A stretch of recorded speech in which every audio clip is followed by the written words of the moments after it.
ਸਤਿ ਸ਼੍ਰੀ ਅਕਾਲ, ਸਵਾਗਤ ਹੈ ਤੁਹਾਡੇ ਸਾਰਿਆਂ ਦਾ ਹੈਡਲਾਈਨ ਕੈਨੇਡਾ ਦੀ ਅੱਜ ਦੀ ਇਸ ਖਾਸ ਪੇਸ਼ਕਸ਼ ਦੇ ਵਿੱਚ। ਟੋਰਾਂਟੋ ਤੋਂ ਮੈਂ ਹਾਂ ਜਸਲੀਨ ਕੌਰ। ਕੋਵਿਡ-19 ਪੈਂਡੈਮਿਕ ਤੋਂ ਬਾਅਦ ਸਕੂਲਾਂ ਦੀ ਸ਼ੁਰੂਆਤ ਦੇ ਵਿੱਚ 3 ਵਾਰ ਵਿਘਨ ਪੈਣ ਤੋਂ ਬਾਅਦ ਆਖਿਰਕਾਰ ਵੱਖ-ਵੱਖ ਸੂਬਿਆਂ ਵੱਲੋਂ ਸਾਰੇ ਸਕੂਲਸ ਸਤੰਬਰ ਦੇ ਪਹਿਲੇ ਹਫ਼ਤੇ ਦੇ ਵਿੱਚ ਖੋਲ੍ਹੇ ਜਾ ਰਹੇ ਹਨ। ਪਰ ਕੋਵਿਡ-19 ਦੀ ਚੌਥੀ ਲਹਿਰ ਦੌਰਾਨ ਕੈਨੇਡੀਅਨ ਵਿਦਿਆਰਥੀ ਕਿਸ ਤਰ੍ਹਾਂ ਦੀ ਸਥਿਤੀ ਦਾ ਸਾਹਮਣਾ ਕਰਨਗੇ, ਇਹ ਨਿਰਭਰ ਕਰੇਗਾ ਕਿ ਵਿਦਿਆਰਥੀ ਕਿਹੜੇ ਪ੍ਰੋਵਿੰਸ ਦੇ ਵਿੱਚ ਰਹਿੰਦੇ ਹਨ। ਸੋ ਸਾਡੀ ਅੱਜ ਦੀ ਖਾਸ ਪੇਸ਼ਕਸ਼ ਆਧਾਰਿਤ ਰਹੇਗੀ ਵੱਖ-ਵੱਖ ਸੂਬਿਆਂ ਵੱਲੋਂ ਐਲਾਨੇ ਗਏ ਬੈਕ ਟੂ ਸਕੂਲ ਪਲਾਨ ਉੱਤੇ। ਕੈਨੇਡਾ ਦੇ ਵੱਖ-ਵੱਖ ਸੂਬਿਆਂ ਵੱਲੋਂ ਪੈਂਡੈਮਿਕ ਤੋਂ ਬਾਅਦ ਸਤੰਬਰ ਸੈਸ਼ਨ ਲਈ ਸਕੂਲਸ ਖੋਲ੍ਹੇ ਜਾ ਰਹੇ ਹਨ ਅਤੇ ਨਾਲ ਹੀ ਬੈਕ ਟੂ ਸਕੂਲ ਪਲਾਨ ਵੀ ਰਿਲੀਜ਼ ਕੀਤਾ ਗਿਆ ਹੈ। ਸ਼ੁਰੂਆਤ ਕਰਾਂਗੇ ਨਾਰਥ ਤੋਂ। ਯੂਕੌਨ ਦੇ ਸਕੂਲਾਂ ਵੱਲੋਂ ਕੁਝ ਸਿਹਤ ਅਤੇ ਸੁਰੱਖਿਆ ਉਪਾਵਾਂ ਦੇ ਨਾਲ ਸਧਾਰਨ ਮਾਹੌਲ ਦੇ ਨੇੜੇ ਹੋਣ ਦਾ ਟੀਚਾ ਰੱਖਿਆ ਗਿਆ ਹੈ। ਇਹਨਾਂ ਉਪਾਵਾਂ ਅਧੀਨ ਬੱਸਾਂ ਦੇ ਵਿੱਚ ਅਤੇ ਸਕੂਲ ਦੇ ਅੰਦਰਲੇ ਕਾਮਨ ਏਰੀਆਜ਼ ਦੇ ਵਿੱਚ ਵੀ ਲਾਜ਼ਮੀ ਮਾਸਕਿੰਗ ਸ਼ਾਮਿਲ ਹੈ, ਪਰ ਕਲਾਸ ਦੇ ਵਿੱਚ ਮਾਸਕ ਉਤਾਰਿਆ ਜਾ ਸਕਦਾ ਹੈ। ਫਿਜ਼ੀਕਲ ਡਿਸਟੈਂਸਿੰਗ ਨੂੰ ਅਜੇ ਵੀ ਉਤਸ਼ਾਹਿਤ ਕੀਤਾ ਜਾ ਰਿਹਾ ਹੈ। ਪਬਲਿਕ ਹੈਲਥ ਗਾਈਡਲਾਈਨਸ ਦੀ ਪਾਲਣਾ ਕਰਨ ਵਾਲੀ ਫੀਲਡ ਟ੍ਰਿਪਸ ਨੂੰ ਆਊਟਡੋਰ ਐਜੂਕੇਸ਼ਨ ਦੇ ਨਾਲ ਮਨਜ਼ੂਰੀ ਦਿੱਤੀ ਗਈ ਹੈ। ਉੱਤਰ ਪੱਛਮੀ ਪ੍ਰਦੇਸ਼ਾਂ ਦੇ ਸਕੂਲਾਂ ਦੇ ਵਿੱਚ ਵੀ ਇਸੇ ਤਰ੍ਹਾਂ ਸਕੂਲਾਂ ਦੇ ਵਿੱਚ ਬੱਸਾਂ ਅਤੇ ਅੰਦਰੂਨੀ ਸਾਂਝੇ ਖੇਤਰਾਂ ਦੇ ਵਿੱਚ ਮਾਸਕਿੰਗ ਲਾਜ਼ਮੀ ਹੋਵੇਗੀ, ਪਰ ਉਹ ਕੁਝ ਉਪਾਵਾਂ ਨੂੰ ਸੌਖਾ ਕਰ ਦੇਣਗੇ, ਜਿਵੇਂ ਕਿ ਗ੍ਰੇਡ 7 ਅਤੇ ਇਸ ਤੋਂ ਉੱਪਰ ਦੇ ਕਲਾਸਰੂਮਾਂ ਦੇ ਵਿੱਚ ਫਿਜ਼ੀਕਲ ਡਿਸਟੈਂਸਿੰਗ, ਜੋ ਕਿ ਕਿੰਡਰਗਾਰਟਨ ਤੋਂ 6ਵੇਂ ਗ੍ਰੇਡ ਦੇ ਵਿਦਿਆਰਥੀਆਂ ਲਈ ਹਾਲੇ ਵੀ ਰეკਮੈਂਡਡ ਹੈ। ਸਕੂਲਾਂ ਦੇ ਵਿੱਚ ਸੈਲਾਨੀ ਸੀਮਤ ਹੋਣਗੇ। ਸਕੂਲਸ ਦੇ ਵਿੱਚ ਡਰਾਮਾ, ਸਿੰਗਿੰਗ, ਮਿਊਜ਼ਿਕ, ਬੈਂਡ ਲਈ ਇੰਡੋਰ ਕਲਾਸਾਂ, ਅਸੈਂਬਲੀਆਂ, ਹਾਈ ਕੰਟੈਕਟ ਸਪੋਰਟਸ ਅਤੇ ਟੂਰਨਾਮੈਂਟਸ ਅਜੇ ਵੀ ਹੋਲਡ ਤੇ ਹਨ ਅਤੇ ਮੈਡੀਕਲ ਕੰਸਰਨਸ ਵਾਲੇ ਵਿਦਿਆਰਥੀਆਂ ਲਈ ਰਿਮੋਟ ਲਰਨਿੰਗ ਦੀ ਆਪਸ਼ਨ ਵੀ ਰੱਖੀ ਗਈ ਹੈ। ਨਿਊਨਾਵਟ ਵੱਲੋਂ ਜਾਰੀ ਕੀਤੀ ਗਈ ਬੈਕ ਟੂ ਸਕੂਲ ਯੋਜਨਾ ਦੇ ਵਿੱਚ ਰੋਜ਼ਾਨਾ ਲੱਛਣਾਂ ਦੀ ਜਾਂਚ ਅਤੇ ਐਕਸਪੋਜ਼ਰ ਦੇ ਮਾਮਲੇ ਦੇ ਵਿੱਚ ਆਈਸੋਲੇਸ਼ਨ ਦੀਆਂ ਯੋਜਨਾਵਾਂ ਸ਼ਾਮਿਲ ਹਨ। ਫੇਸ ਮਾਸਕ ਦੀ ਵਰਤੋਂ ਕਮਿਊਨਿਟੀ ਵਿੱਚ ਕੋਵਿਡ-19 ਦੇ ਮਾਮਲਿਆਂ ਨੂੰ ਧਿਆਨ ਦੇ ਵਿੱਚ ਰੱਖਦਿਆਂ ਪਬਲਿਕ ਹੈਲਥ ਆਫੀਸ਼ੀਅਲਸ ਉੱਤੇ ਨਿਰਭਰ ਹੈ, ਪਰ ਫੇਸ ਮਾਸਕ ਜ਼ਰੂਰੀ ਸੈਲਾਨੀ ਜੋ ਪੂਰੀ ਤਰ੍ਹਾਂ ਵੈਕਸੀਨੇਟਡ ਨਹੀਂ ਹਨ ਉਹਨਾਂ ਲਈ ਲਾਜ਼ਮੀ ਹਨ ਤੇ ਕਿਸੇ ਵੀ ਨਾਨ ਐਸੈਂਸ਼ੀਅਲ ਵਿਜ਼ਿਟਰ ਨੂੰ ਸਕੂਲ ਜਾਣ ਦੀ ਆਗਿਆ ਨਹੀਂ ਹੋਵੇਗੀ। ਸਕੂਲ ਅਸੈਂਬਲੀਆਂ ਜਾਂ ਫਿਰ ਕੋਈ ਵੀ ਸਮਾਰੋਹ ਨਹੀਂ ਆਯੋਜਿਤ ਕੀਤੇ ਜਾਣਗੇ, ਪਰ ਸੀਮਤ ਇਕੱਠਾਂ ਜਿਵੇਂ ਕਿ ਬਜ਼ੁਰਗਾਂ ਦੇ ਨਾਲ ਸੈਸ਼ਨਸ ਦੇ ਲਈ ਵਧੀਆ ਸਫਾਈ ਅਤੇ ਫਿਜ਼ੀਕਲ ਡਿਸਟੈਂਸਿੰਗ ਮੈਜਰ ਲਾਗੂ ਰਹਿਣਗੇ ਤੇ ਲੋੜ ਪੈਣ ਉੱਤੇ ਸਕੂਲਾਂ ਨੂੰ ਐਮਰਜੈਂਸੀ ਰਿਮੋਟ ਹਦਾਇਤਾਂ ਦੇ ਵਿੱਚ ਵੀ ਤਬਦੀਲ ਹੋਣ ਲਈ ਤਿਆਰ ਰੱਖਿਆ ਜਾਏਗਾ। ਤੇ ਹੁਣ ਗੱਲ ਕਰਾਂਗੇ ਬ੍ਰਿਟਿਸ਼ ਕੋਲੰਬੀਆ ਦੀ। ਬ੍ਰਿਟਿਸ਼ ਕੋਲੰਬੀਆ ਦੀ ਸਰਕਾਰ ਵੱਲੋਂ ਰੋਜ਼ਾਨਾ ਕੋਵਿਡ-19 ਸਕਰੀਨਿੰਗ ਅਤੇ ਗ੍ਰੇਡ 4 ਤੋਂ ਉੱਪਰ ਦੇ ਵਿਦਿਆਰਥੀਆਂ ਤੇ ਸਟਾਫ ਮੈਂਬਰਾਂ ਲਈ ਸਕੂਲ ਦੇ ਅੰਦਰ ਤੇ ਬੱਸਸ ਦੇ ਵਿੱਚ ਮਾਸਕ ਲਾਜ਼ਮੀ ਰੱਖੇ ਗਏ ਹਨ ਤੇ ਸਕੂਲਾਂ ਦੇ ਵਿੱਚ ਵੈਂਟੀਲੇਸ਼ਨ ਨੂੰ ਵੀ ਅਪਗ੍ਰੇਡ ਕੀਤਾ ਗਿਆ ਹੈ। ਸੰਗੀਤ ਕਲਾਸਾਂ ਦੁਬਾਰਾ ਸ਼ੁਰੂ ਹੋਣਗੀਆਂ, ਪਰ ਗਾਉਣ ਲਈ ਮਾਸਕ ਜ਼ਰੂਰੀ ਹੋਏਗਾ। ਸਕੂਲ ਮੀਲ ਪ੍ਰੋਗਰਾਮਸ, ਅਸੈਂਬਲੀਆਂ ਅਤੇ ਐਕਸਟਰਾ ਕਰਿਕੂਲਰ ਐਕਟੀਵਿਟੀਜ਼ ਵੀ ਸ਼ੁਰੂ ਕਰ ਦਿੱਤੀਆਂ ਗਈਆਂ ਹਨ, ਪਰੰਤੂ ਕੋਈ ਇੰਟਰ ਸਕੂਲ ਕੰਪੀਟੀਸ਼ਨ ਜਾਂ ਫਿਰ ਟੂਰਨਾਮੈਂਟਸ ਨਹੀਂ ਹੋਣਗੇ। ਜੇ ਗੱਲ ਕਰੀਏ ਐਲਬਰਟਾ ਦੀ, ਤੇ ਐਲਬਰਟਾ ਨੇ ਐਕਸਟਰਾ ਕਰਿਕੂਲਰਸ, ਟ੍ਰਿਪਸ, ਸੰਗੀਤ ਦੀਆਂ ਕਲਾਸਾਂ, ਮੀਲ ਪ੍ਰੋਗਰਾਮਸ, ਅਸੈਂਬਲੀਆਂ, ਵਿਜ਼ਿਟਰਸ ਅਤੇ ਵਰਕ ਪਲੇਸਮੈਂਟਸ ਦੇ ਨਾਲ ਪੈਂਡੈਮਿਕ ਤੋਂ ਪਹਿਲਾਂ ਵਾਂਗ ਹੋਣ ਦੀ ਗੱਲ ਕਹੀ ਹੈ, ਪਰ ਸਤੰਬਰ ਦੇ ਅੰਤ ਤੱਕ ਬੱਸਾਂ ਦੇ ਵਿੱਚ ਅਜੇ ਵੀ ਮਾਸਕ ਲਾਜ਼ਮੀ ਹੋਣਗੇ।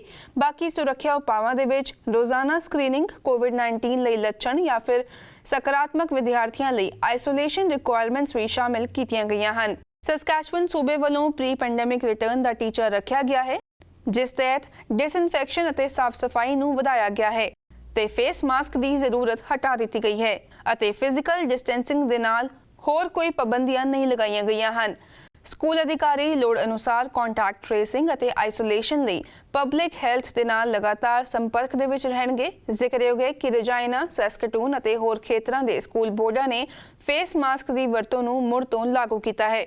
ਇਸੇ ਤਰ੍ਹਾਂ ਮੈਨੀਟੋਬਾ ਨੇ ਸਕੂਲਾਂ ਅਤੇ ਬੱਸਾਂ ਦੇ ਅੰਦਰ ਮਾਸਕ ਲਾਜ਼ਮੀ ਕੀਤੇ ਹਨ। ਇਸ ਦੇ ਨਾਲ ਹੀ ਸਕੂਲ ਸਟਾਫ ਲਈ ਪੂਰਾ ਟੀਕਾਕਰਨ ਅਤੇ ਜਾਂ ਫਿਰ ਫ੍ਰੀਕੁਐਂਟ ਕੋਵਿਡ-19 ਟੈਸਟਿੰਗ ਲਾਜ਼ਮੀ ਹੋਏਗੀ। ਇਸ ਤੋਂ ਇਲਾਵਾ ਜ਼ਰੂਰਤ ਪੈਣ ਉੱਤੇ ਰਿਮੋਟ ਲਰਨਿੰਗ ਇੰਸਟਰਕਸ਼ਨਸ ਵੀ ਰੱਖੀਆਂ ਗਈਆਂ ਹਨ। ਤੇ ਹੁਣ ਰੁਕ ਕਰਾਂਗੇ ਐਟਲਾਂਟਿਕ ਕੈਨੇਡਾ ਦੇ ਬੈਕ ਟੂ ਸਕੂਲ ਪਲਾਨ ਦਾ। ਨਿਊ ਬ੍ਰੰਸਵਿਕ ਨੇ ਸਾਰੇ ਅੰਦਰੂਨੀ ਸਾਂਝੇ ਖੇਤਰਾਂ ਅਤੇ ਬੱਸਾਂ ਦੇ ਵਿੱਚ ਮਾਸਕ ਲਾਜ਼ਮੀ ਕੀਤੇ ਹਨ। ਨਾਲ ਹੀ ਸਾਰੇ ਸਕੂਲ ਸਟਾਫ ਲਈ ਵੈਕਸੀਨੇਸ਼ਨ ਜਾਂ ਫਿਰ ਰੈਗੂਲਰ ਟੈਸਟਿੰਗ ਲਾਜ਼ਮੀ ਹੋਏਗੀ। ਫੀਲਡ ਯਾਤਰਾਵਾਂ, ਸੰਗੀਤ ਕਲਾਸਾਂ, ਖਾਣੇ ਦੇ ਪ੍ਰੋਗਰਾਮ ਅਤੇ ਐਕਸਟਰਾ ਕਰਿਕੂਲਰ ਐਕਟੀਵਿਟੀਜ਼ ਵੀ ਹੋਣਗੀਆਂ। ਨਾਲ ਹੀ ਕੈਫੇਟੇਰੀਆ ਦੀ ਵਰਤੋਂ, ਸੀਮਤ ਸੈਲਾਨੀ ਅਤੇ ਕਮਿਊਨਿਟੀ ਵੱਲੋਂ ਹਾਈ ਸਕੂਲ ਦੀਆਂ ਥਾਵਾਂ ਦੀ ਵਰਤੋਂ ਦੀ ਵੀ ਇਜਾਜ਼ਤ ਦਿੱਤੀ ਗਈ ਹੈ। ਕਿਸੇ ਵੀ ਪੋਜ਼ਿਟਿਵ ਕੋਵਿਡ-19 ਕੇਸ ਦੀ ਕੰਟੈਕਟ ਟ੍ਰੇਸਿੰਗ ਲਈ ਸਕੂਲ ਆਟੋਮੈਟਿਕਲੀ ਇੱਕ ਦਿਨ ਲਈ ਬੰਦ ਹੋਣਗੇ। ਨਿਊ ਫਾਊਂਡਲੈਂਡ ਅਤੇ ਲੈਬਰਾਡੋਰ ਦੇ ਵਿੱਚ ਸਕੂਲ 8 ਸਤੰਬਰ ਨੂੰ ਖੁੱਲਣਗੇ ਅਤੇ ਇੱਥੇ ਯੋਜਨਾ ਨੂੰ 2 ਦਿਸ਼ਾਵਾਂ ਦੇ ਵਿੱਚ ਵੰਡਿਆ ਗਿਆ ਹੈ। Low and high risk. Low risk situation ਦੇ ਵਿੱਚ ਫੇਸ ਮਾਸਕ ਅਤੇ ਫਿਜ਼ੀਕਲ ਡਿਸਟੈਂਸਿੰਗ ਨੂੰ ਉਤਸ਼ਾਹਿਤ ਕੀਤਾ ਗਿਆ ਹੈ, ਪਰ ਹਾਈ ਰਿਸਕ ਸਿਚੁਏਸ਼ਨ ਦੇ ਵਿੱਚ ਇਸ ਨੂੰ ਲਾਜ਼ਮੀ ਕੀਤਾ ਜਾਏਗਾ। ਗ੍ਰੇਡ 7 ਅਤੇ ਇਸ ਤੋਂ ਉੱਪਰ ਦੇ ਗ੍ਰੇਡ ਦੇ ਵਿਦਿਆਰਥੀਆਂ ਲਈ ਅਸੈਂਬਲੀਆਂ ਹੋਣਗੀਆਂ, ਪਰ ਛੋਟੇ ਗ੍ਰੇਡਾਂ ਲਈ ਵਰਚੁਅਲ ਗੈਦਰਿੰਗਸ ਨੂੰ ਉਤਸ਼ਾਹਿਤ ਕੀਤਾ ਜਾ ਰਿਹਾ ਹੈ। ਪ੍ਰਿੰਸ ਐਡਵਰਡ ਆਈਲੈਂਡ ਵੱਲੋਂ ਵੀ ਲੋ ਅਤੇ ਹਾਈ ਰਿਸਕ ਦਾ 2 ਸਿਨੈਰੀਓ ਸਿਸਟਮ ਲਿਆਂਦਾ ਗਿਆ ਹੈ, ਜਿਸ ਮੁਤਾਬਕ ਜਿੱਥੇ ਡਿਸਟੈਂਸਿੰਗ ਮੁਮਕਿਨ ਨਹੀਂ ਹੈ ਉੱਥੇ ਸਕੂਲ ਦੇ ਅੰਦਰ ਤੁਰਨ ਫਿਰਨ ਵੇਲੇ ਅਤੇ ਬੱਸਸ ਦੇ ਵਿੱਚ ਵੀ ਮਾਸਕ ਦੀ ਵਰਤੋਂ ਜ਼ਰੂਰੀ ਹੋਏਗੀ ਤੇ ਹਾਈ ਰਿਸਕ ਸਿਨੈਰੀਓ ਦੇ ਵਿੱਚ ਫਿਜ਼ੀਕਲ ਡਿਸਟੈਂਸਿੰਗ ਸਣੇ ਹੋਰ ਨਵੇਂ ਮੈਜਰਸ ਸ਼ਾਮਿਲ ਕੀਤੇ ਜਾਣਗੇ। ਇਸ ਦੇ ਨਾਲ ਹੀ ਨੋਵਾ ਸਕੋਸ਼ੀਆ ਦੇ ਵਿੱਚ ਸਕੂਲ 7 ਸਤੰਬਰ ਨੂੰ ਖੁੱਲਣ ਜਾ ਰਹੇ ਹਨ ਅਤੇ ਨੋਵਾ ਸਕੋਸ਼ੀਆ ਦੇ ਵਿੱਚ ਸਕੂਲ ਬੱਸਸ ਦੇ ਵਿੱਚ ਅਤੇ ਗਾਉਣ ਵੇਲੇ ਮਾਸਕ ਲਾਜ਼ਮੀ ਹੋਏਗਾ। ਪਬਲਿਕ ਹੈਲਥ ਗਾਈਡਲਾਈਨਸ ਦੇ ਨਾਲ food programmes, extra curricular activities, assemblies ਅਤੇ ਫੀਲਡ ਟ੍ਰਿਪਸ ਮੁੜ ਤੋਂ ਸ਼ੁਰੂ ਕੀਤੀਆਂ ਜਾਣਗੀਆਂ।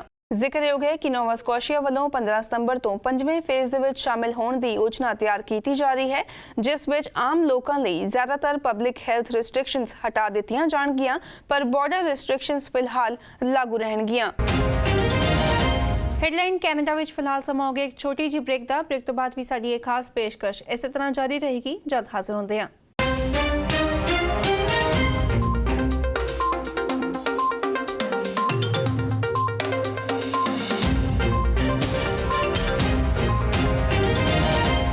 ਬ੍ਰੇਕ ਤੋਂ ਬਾਅਦ ਤੁਹਾਡੇ ਸਾਰਿਆਂ ਦਾ ਇੱਕ ਵਾਰੀ ਫਿਰ ਤੋਂ ਸਵਾਗਤ ਹੈ ਹੈਡਲਾਈਨ ਕੈਨੇਡਾ ਵਿੱਚ ਤੇ ਹੁਣ ਅਸੀਂ ਗੱਲ ਕਰਾਂਗੇ ਕੈਨੇਡਾ ਦੇ ਵੱਡੇ ਪ੍ਰੋਵਿੰਸਸ ਕਿਊਬੈਕ ਅਤੇ ਓਨਟਾਰੀਓ ਦੇ ਬੈਕ ਟੂ ਸਕੂਲ ਪਲਾਨ ਦਾ। ਕਿਊਬੈਕ ਸਰਕਾਰ ਵੱਲੋਂ ਸਾਰੇ 9 ਰੀਜਨਸ ਦੇ ਸਕੂਲਾਂ ਦੇ ਵਿੱਚ ਕਲਾਸਰੂਮਸ ਤੋਂ ਇਲਾਵਾ ਇੰਡੋਰ ਕਾਮਨ ਏਰੀਆ ਅਤੇ ਬੱਸਸ ਦੇ ਵਿੱਚ ਫੇਸ ਮਾਸਕ ਲਾਜ਼ਮੀ ਰੱਖੇ ਗਏ ਹਨ। ਐਕਸਟਰਾ ਕਰਿਕੂਲਰ ਐਕਟੀਵਿਟੀਜ਼ ਮੁੜ ਤੋਂ ਸ਼ੁਰੂ ਹੋਣਗੀਆਂ, ਪਰ ਇੰਡੋਰ ਸਪੋਰਟਸ ਲਈ ਐਲੀਮੈਂਟਰੀ ਵਿਦਿਆਰਥੀ ਹਿੱਸਾ ਲੈ ਸਕਦੇ ਹਨ, ਪਰ ਹਾਈ ਸਕੂਲ ਸਟੂਡੈਂਟਸ ਲਈ ਵੈਕਸੀਨੇਸ਼ਨ ਪ੍ਰੂਫ ਜ਼ਰੂਰੀ ਹੋਏਗਾ। ਇਸ ਤੋਂ ਇਲਾਵਾ ਕਲਾਸਾਂ ਦੇ ਵਿੱਚ 에ਅਰ ਕੁਆਲਿਟੀ ਨੂੰ ਮੋਨੀਟਰ ਕਰਨ ਲਈ CO2 ਡਿਟੈਕਟਰਸ ਵੀ ਇੰਸਟਾਲ ਕੀਤੇ ਗਏ ਹਨ। ਹੁਣ ਰੁਕ ਕਰਦੇ ਹਾਂ Ontario the back to school ਯੋਜਨਾ ਦਾ। ਓਨਟਾਰੀਓ ਸਰਕਾਰ ਵੱਲੋਂ ਸਕੂਲ ਦੇ ਅੰਦਰ ਅਤੇ ਬੱਸਾਂ ਦੇ ਵਿੱਚ ਗ੍ਰੇਡ 1 ਤੋਂ 12ਵੀਂ ਤੱਕ ਦੇ ਵਿਦਿਆਰਥੀਆਂ ਲਈ ਫੇਸ ਮਾਸਕ ਲਾਜ਼ਮੀ ਰੱਖੇ ਗਏ ਹਨ। ਇਸ ਤੋਂ ਇਲਾਵਾ ਐਲੀਮੈਂਟਰੀ ਸਕੂਲ ਲਈ ਰੋਜ਼ਾਨਾ ਸਕਰੀਨਿੰਗ ਹੋਵੇਗੀ ਅਤੇ ਫਿਜ਼ੀਕਲ ਡਿਸਟੈਂਸਿੰਗ ਵੀ ਜ਼ਰੂਰੀ ਹੋਵੇਗੀ। ਸਰਕਾਰ ਵੱਲੋਂ ਸਕੂਲਾਂ ਦੇ ਵਿੱਚ 70,000 ਵੈਂਟੀਲੇਸ਼ਨ ਡਿਵਾਈਸਿਸ ਵੀ ਇੰਸਟਾਲ ਕੀਤੇ ਗਏ ਹਨ। ਫੀਲਡ ਟ੍ਰਿਪਸ, ਐਕਸਟਰਾ ਕਰਿਕੂਲਰਸ, ਕੈਫੇਟੇਰੀਆਜ਼, ਲਾਇਬ੍ਰੇਰੀਜ਼ ਖੁੱਲਣਗੀਆਂ ਅਤੇ ਸਾਰੇ ਸਕੂਲ ਬੋਰਡਸ ਨੂੰ ਰਿਮੋਟ ਲਰਨਿੰਗ ਆਫਰ ਕਰਨ ਦੀ ਹਦਾਇਤ ਦਿੱਤੀ ਗਈ ਹੈ ਤੇ ਲੋੜ ਪੈਣ ਉੱਤੇ ਸਕੂਲ ਬੋਰਡਸ ਸਖਤ ਕਦਮ ਵੀ ਚੁੱਕ ਸਕਦੇ ਹਨ। ਓਨਟਾਰੀਓ ਵੱਲੋਂ ਐਲਾਨੇ ਗਏ ਬੈਕ ਟੂ ਸਕੂਲ ਪਲਾਨ ਤੋਂ ਬਾਅਦ ਪੀਲ ਡਿਸਟ੍ਰਿਕਟ ਸਕੂਲ ਬੋਰਡ ਵੱਲੋਂ ਬੱਚਿਆਂ ਅਤੇ ਓਨਟਾਰੀਓ ਸਰਕਾਰ ਵੱਲੋਂ ਐਲਾਨੇ ਗਏ ਬੈਕ ਟੂ ਸਕੂਲ ਪਲਾਨ ਤੋਂ ਬਾਅਦ ਪੀਲ ਡਿਸਟ੍ਰਿਕਟ ਸਕੂਲ ਬੋਰਡ ਵੱਲੋਂ ਬੱਚਿਆਂ ਅਤੇ ਸਟਾਫ ਦੀ ਸੁਰੱਖਿਆ ਲਈ ਕਿਸ ਤਰ੍ਹਾਂ ਦੀ ਸੇਫਟੀ ਮੈਜਰਸ ਰੱਖੇ ਗਏ ਹਨ, ਇਸ ਸੰਬੰਧੀ ਅਸੀਂ ਗੱਲਬਾਤ ਕਰਦੇ ਹਾਂ ਪੀਲ ਡਿਸਟ੍ਰਿਕਟ ਸਕੂਲ ਬੋਰਡ ਦੇ ਟਰਸਟੀ ਬਲਬੀਰ ਸੋਹੀ ਜੀ ਦੇ ਨਾਲ। ਸਤਿ ਸ਼੍ਰੀ ਅਕਾਲ ਬਲਬੀਰ ਜੀ, ਬਹੁਤ-ਬਹੁਤ ਸਵਾਗਤ ਹੈ ਤੁਹਾਡਾ PDC ਪੰਜਾਬੀ ਤੇ। ਸਤਿ ਸ਼੍ਰੀ ਅਕਾਲ ਜੀ ਤੇ ਸਾਰੇ ਦੇਖਣ ਵਾਲਿਆਂ ਨੂੰ ਮੇਰੇ ਵੱਲੋਂ ਪਿਆਰ ਭਰੀ ਸਤਿ ਸ਼੍ਰੀ ਅਕਾਲ।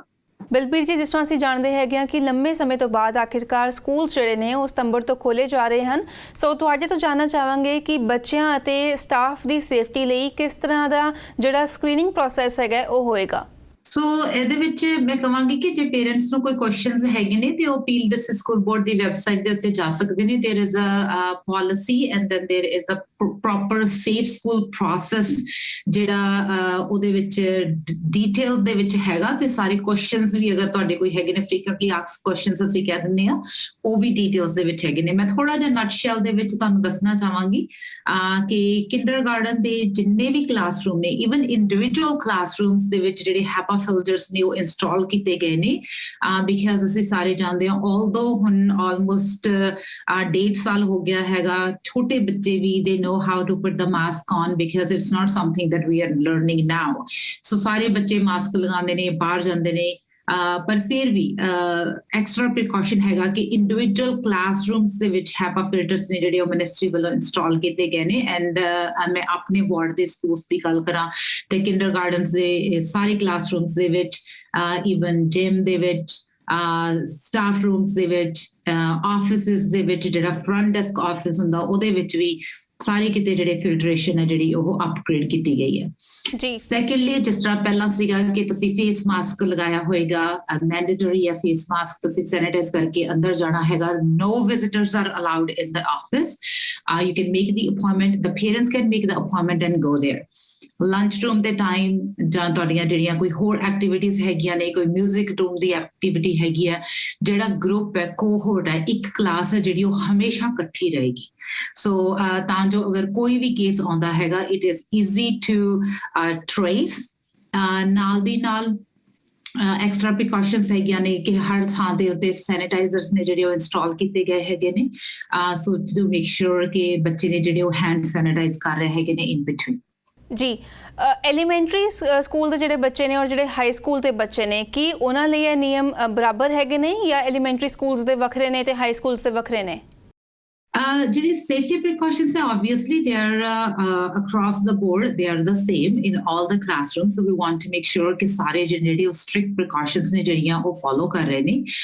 ਪਰ ਥੋੜਾ ਜਿਹਾ ਫਰਕ ਹੈਗਾ, ਜਿਹੜਾ elementary school ਹੈਗਾ ਉਹਨਾਂ ਦੇ ਵਿੱਚ hybrid model ਨਹੀਂ ਹੈ। ਸੋ ਜਿਹੜੇ in school ਆ ਰਹੇ ਹੈਗੇ ਨੇ ਉਹ in school ਹੀ ਰਹਿਣਗੇ, ਜਿਹੜੇ online ਹੈਗੇ ਨੇ ਉਹ online ਆਪਣੀਆਂ ਉਹਨਾਂ ਦੀਆਂ individual ਆਪਣੀਆਂ ਵੱਖਰੀਆਂ classes ਹੈਗੀਆਂ ਨੇ। ਜਿਹੜੇ ਹਾਈ ਸਕੂਲ ਹੈਗੇ ਨੇ ਉਹ ਥੋੜਾ ਮਿਕਸਡ ਹੈਗਾ ਤੇ ਉਹਦੇ ਵਿੱਚ ਵੀ ਇੱਕ ਜਿਹੜਾ ਸਮੈਸਟਰ ਸਿਸਟਮ ਹੈਗਾ, ਇਹਦੇ ਵਿੱਚ ਇਸ ਸਾਲ ਥੋੜੀ ਜਿਹੀ ਚੇਂਜ ਆਈ ਹੈ ਕਿ ਬੱਚਿਆਂ ਦੇ ਕੋਲੇ 2 ਸਬਜੈਕਟਸ ਹੋਣਗੇ। ਤੇ ਉਹ ਜਿਹੜੇ ਪਹਿਲਾਂ ਸੀਗਾ ਕਿ ਇੱਕੋ ਹੀ ਸਬਜੈਕਟ ਬੱਚੇ ਸਾਰਾ ਦਿਨ ਪੜ੍ਹ ਰਹੇ ਹੈਗੇ ਨੇ ਤੇ ਕੁਝ ਟਾਈਮ ਪੀਰੀਅਡ ਦੇ ਵਿੱਚ ਉਹ ਇੱਕ ਸਬਜੈਕਟ ਕੰਪਲੀਟ ਹੋ ਜਾਂਦਾ, then they move on to the other one.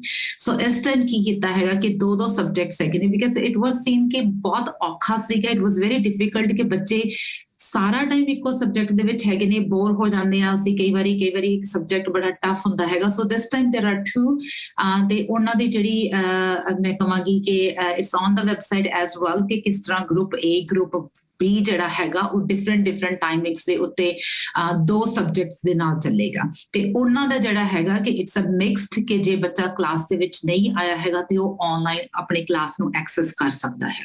Ontario ਦੇ ਸਿੱਖਿਆ ਮੰਤਰੀ ਸਟੀਫਨ ਲੈਚੇ ਵੱਲੋਂ ਵੀ ਰੀਸੈਂਟਲੀ ਐਲਾਨ ਕੀਤਾ ਗਿਆ ਸੀ ਕਿ ਹੁਣ ਸਕੂਲਸ ਦੇ ਵਿੱਚ field trips, extra curricular activities, libraries and cafeterias ਜਿਹੜੇ ਨੇ ਉਹ ਖੋਲ੍ਹੇ ਜਾਣਗੇ, ਅਸੈਂਬਲੀਜ਼ ਵੀ ਹੋਣਗੀਆਂ। ਪਰ ਜੇ ਅਸੀਂ ਖਾਸ ਕਰਕੇ ਗੱਲ ਕਰੀਏ ਜਿਹੜੇ ਬੱਚੇ 12 ਤੋਂ ਘੱਟ ਉਮਰ ਦੇ ਹੈਗੇ ਨੇ, ਉਹਨਾਂ ਦਾ ਕਿਸ ਤਰ੍ਹਾਂ ਦਾ ਧਿਆਨ ਰੱਖਿਆ ਜਾਏਗਾ, ਉਹਨਾਂ ਲਈ ਕੀ ਸੇਫਟੀ ਪ੍ਰੀਕਾਸ਼ਨਸ ਰੱਖੀਆਂ ਜਾਣਗੀਆਂ?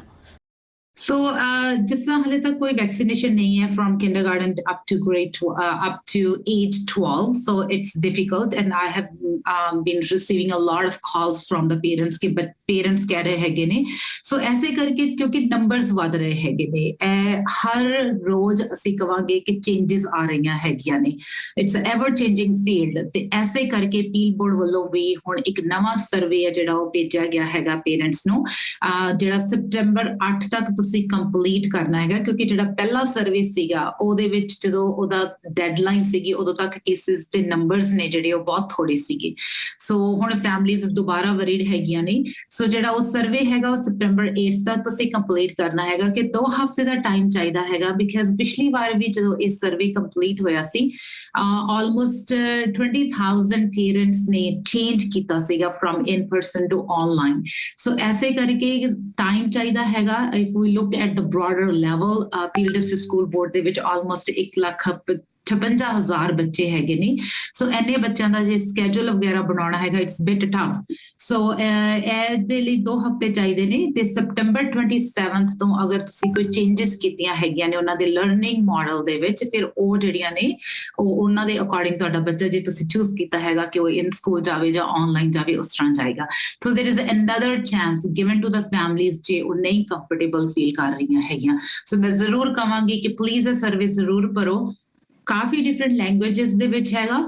ਸਕੂਲਸ ਨੇ ਜਿਹੜੇ ਉਹ ਖੁੱਲੇ ਹੈਗੇ ਨੇ, ਤੁਸੀਂ ਸਕੂਲ ਦੇ ਫਰੰਟ ਡੈਸਕ ਦੇ ਉੱਤੇ ਕਾਲ ਕਰ ਸਕਦੇ ਹੋ, ਤੁਸੀਂ ਇਨ ਪਰਸਨ ਜਾ ਕੇ ਵੀ ਉਹਨਾਂ ਨੂੰ ਆਪਣੀ ਚੋਇਸ ਦੱਸ ਸਕਦੇ ਹੈਗੇ ਹੋ ਤੇ ਉਹ ਤੁਹਾਡੀ ਹੈਲਪ ਕਰ ਸਕਦੇ ਨੇ ਇਸ ਸਰਵੇ ਕੰਪਲੀਟ ਕਰਨ ਦੇ ਵਿੱਚ।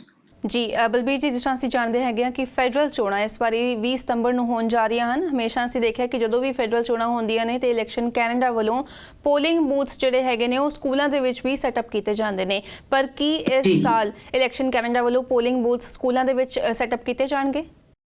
ਬਿਲਕੁਲ ਜੀ there is a huge change this year ਕਿ ਐਲੀਮੈਂਟਰੀ ਜਾਂ ਮਿਡਲ ਸਕੂਲਸ ਜਿਹੜੇ ਹੈਗੇ ਨੇ ਉਹਨਾਂ ਦੇ ਵਿੱਚ ਕੋਈ ਵੀ ਇਲੈਕਸ਼ਨ ਬੂਥ ਨਹੀਂ ਸੈੱਟ ਕੀਤਾ ਜਾ ਰਿਹਾ ਸਿਰਫ ਹਾਈ ਸਕੂਲਸ ਨੇ ਤੇ ਹਾਈ ਸਕੂਲ ਵੀ ਕਾਫੀ ਬਹੁਤ ਲਾਈਕ ਥੋੜੇ ਨੇ ਇਹ ਨਹੀਂ ਹੈ ਕਿ ਹਰੇਕ ਹਾਈ ਸਕੂਲ ਦੇ ਵਿੱਚ ਤੁਸੀਂ ਆਪਣੀਆਂ ਵੋਟ ਕਾਸਟ ਕਰ ਸਕੋਗੇ ਸੋ ਪਲੀਜ਼ ਮੇਕ ਸ਼ੋਰ ਕਿ ਤੁਸੀਂ ਪਹਿਲਾਂ ਜਾਣਕਾਰੀ ਲਵੋ ਕਿ ਤੁਹਾਡਾ ਜਿਹੜਾ ਪੋਲਿੰਗ ਸਟੇਸ਼ਨ ਹੈ ਉਹ ਕਿਹੜਾ ਹੋਊਗਾ ਕਿਉਂਕਿ ਸਕੂਲਾਂ ਦੇ ਵਿੱਚ ਸਪੈਸੀਫਿਕਲੀ ਐਲੀਮੈਂਟਰੀ ਸਕੂਲਸ ਨੇ ਜਿਹੜੇ ਜਾਂ ਮਿਡਲ ਸਕੂਲਸ ਨੇ ਜਿਹੜੇ ਉਹਨਾਂ ਦੇ ਵਿੱਚ ਪੋਲਿੰਗ stations नहीं होंगे जी and that's the extra measure taken by the school boards कि कोई भी extra ਜਿਹੜਾ ਬੰਦਾ ਹੈਗਾ ਉਹ ਸਕੂਲ ਦੇ ਵਿੱਚ ਨਾ ਆਵੇ ਜਿਹਦੇ ਨਾਲ ਕੋਈ ਵੀ ਕਿਸੇ ਵੀ ਤਰ੍ਹਾਂ ਦਾ ਰਿਸਕ ਵਧੇ ਕਿ ਬੱਚਿਆਂ ਨੂੰ ਕੋਈ ਵੀ ਇਨਫੈਕਸ਼ਨ ਹੋ ਸਕੇ ਜੀ ਬਲਬੀਰ ਜੀ ਬਹੁਤ ਬਹੁਤ ਧੰਨਵਾਦ ਤੁਹਾਡਾ ਸਾਡੇ ਨਾਲ ਅਤੇ ਸਾਡੇ ਦਰਸ਼ਕਾਂ ਦੇ ਨਾਲ ਇਹ ਸਾਰੀ ਜਾਣਕਾਰੀ ਸਾਂਝੀ ਕਰਨ ਲਈ thank you so much thank you ਜੀ ਸਤਿ ਸ਼੍ਰੀ ਅਕਾਲ ਸਤਿ ਸ਼੍ਰੀ ਅਕਾਲ ਲੰਮੇ ਸਮੇਂ ਤੋਂ ਬਾਅਦ ਆਖਿਰਕਾਰ ਸਕੂਲ ਸਤੰਬਰ ਦੇ ਪਹਿਲੇ ਹਫਤੇ ਦੇ ਵਿੱਚ ਖੁੱਲ੍ਹਣ ਜਾ ਰਹੇ ਹਨ ਕਿਸ ਤਰ੍ਹਾਂ ਦੀਆਂ ਤਿਆਰੀਆਂ ਬੱਚਿਆਂ ਅਤੇ ਮਾਪਿਆਂ ਵੱਲੋਂ ਕੀਤੀਆਂ ਗਈਆਂ ਹਨ ਅਤੇ ਕਿਸ ਤਰ੍ਹਾਂ ਦੀ ਐਕਸਾਈਟਮੈਂਟ ਜਾਂ ਫਿਰ ਨਰਵਸਨੈਸ ਬੱਚਿਆਂ ਦੇ ਵਿੱਚ ਹੈ ਪਾਉਂਦੇ ਹਾਂ ਇੱਕ ਨਜ਼ਰ Going to school is fun, especially since you're going back after 1.5 years. I think the most exciting part would be meeting with friends and finding out which new friend is in your class. A lot of my friends are going in person this year and we're all worried about what is the new schedule going to be. How will recess be like and if we're going to have to wear masks all day. In the past few days there have been so many COVID-19 cases and in school a lot of kids are not even vaccinated. So I'm also worried about that. Despite of all these worries, I'm super excited to go back to school. I even bought all the back to school supplies and it was very fun shopping and picking all my choice of supplies. Actually we are very excited. बच्चे school जा रहे हैं ਅਸੀਂ थोड़ा डरे भी हुए हैं but hope for the best सब ठीक ठाक रहे. So all the best to all the students. Stay safe, stay healthy. Finally, we are going back to school and I am very excited to go back to the same schedule as it's been 1.5 years studying online. I would like to thank the Ontario government for taking this decision for us. Feeling super excited to make new friends as I am moving to a new school. Also feeling very excited to meet new teachers, go for gym classes and extracurricular activities. All the best, everyone. Basically, I'm going to grade 2 and I'm super excited because the school is starting over again because of COVID-19. It stopped, so I'm going in school again and I'm going to have lots of fun because I'm going to get new teachers, friends and all that stuff. ਹਰ ਕੋਈ ਚਾਹੁੰਦਾ ਹੈ ਕਿ ਉਹ pandemic ਤੋਂ ਪਹਿਲਾਂ ਵਾਲੀ ਜ਼ਿੰਦਗੀ ਦੇ ਵਿੱਚ ਵਾਪਸ ਆਏ ਪਰ ਸੱਚਾਈ ਇਹ ਵੀ ਹੈ ਕਿ ਕੈਨੇਡਾ ਇਸ ਵੇਲੇ ਡੈਲਟਾ ਵੇਰੀਐਂਟ ਦੇ ਨਾਲ ਕੋਵਿਡ-19 ਦੀ ਚੌਥੀ ਵੇਵ ਦਾ ਸਾਹਮਣਾ ਕਰ ਰਿਹਾ ਹੈ ਤੇ ਨਾਲ ਹੀ ਹਾਲ ਹੀ ਦੇ ਵਿੱਚ ਵੱਖ-ਵੱਖ ਪ੍ਰੋਵਿੰਸਸ ਵੱਲੋਂ ਜਾਰੀ ਕੀਤੇ ਗਏ ਅੰਕੜਿਆਂ ਮੁਤਾਬਕ ਅਕਤੂਬਰ ਦੇ ਵਿੱਚ ਰੋਜ਼ਾਨਾ ਹਜ਼ਾਰਾਂ ਦੀ ਗਿਣਤੀ ਦੇ ਵਿੱਚ ਕੇਸਿਸ ਦਰਜ ਕੀਤੇ ਜਾ ਸਕਦੇ ਹਨ ਸੋ ਜਾਂਦੇ ਅਸੀਂ ਆਪਣੇ ਦਰਸ਼ਕਾਂ ਨੂੰ ਇਹ ਅਪੀਲ ਕਰਾਂਗੇ ਕਿ ਉਹ ਆਪਣੀ ਜ਼ਿੰਮੇਵਾਰੀ ਸਮਝਦੇ ਹੋਏ ਆਪਣਾ ਫਰਜ਼ ਨਿਭਾਉਣ ਅਤੇ ਹੈਲਥ ਗਾਈਡਲਾਈਨਸ ਨੂੰ ਲਗਾਤਾਰ ਫੋਲੋ ਕਰਦੇ ਰਹਿਣ ਸੋ ਇਹ ਸੀ ਸਾਡੀ ਅੱਜ ਦੀ ਖਾਸ ਪੇਸ਼ਕਸ਼ ਜੇ ਤੁਹਾਡਾ ਕੋਈ ਸਵਾਲ ਹੈ ਜਾਂ ਫਿਰ ਆਪਣਾ ਕੋਈ ਵਿਚਾਰ ਤੁਸੀਂ ਸਾਡੇ ਨਾਲ ਸਾਂਝਾ ਕਰਨਾ ਚਾਹੁੰਦੇ ਹੋ ਤੇ ਸਾਨੂੰ ਜ਼ਰੂਰ ਲਿਖ ਕੇ ਭੇਜੋ feedback@pdcnetwork.com ਤੇ ਮਿਲਾਂਗੇ ਅਗਲੇ ਹਫਤੇ ਉਦੋਂ ਤੱਕ ਲਈ ਮੈਨੂੰ ਦਿਓ ਇਜਾਜ਼ਤ ਤੇ ਦੇਸ਼ ਦੁਨੀਆ ਦੀਆਂ ਖਬਰਾਂ ਲਈ ਤੁਸੀਂ ਬਣੇ ਰਹੋ PDC ਨਿਊਜ਼ ਦੇ ਨਾਲ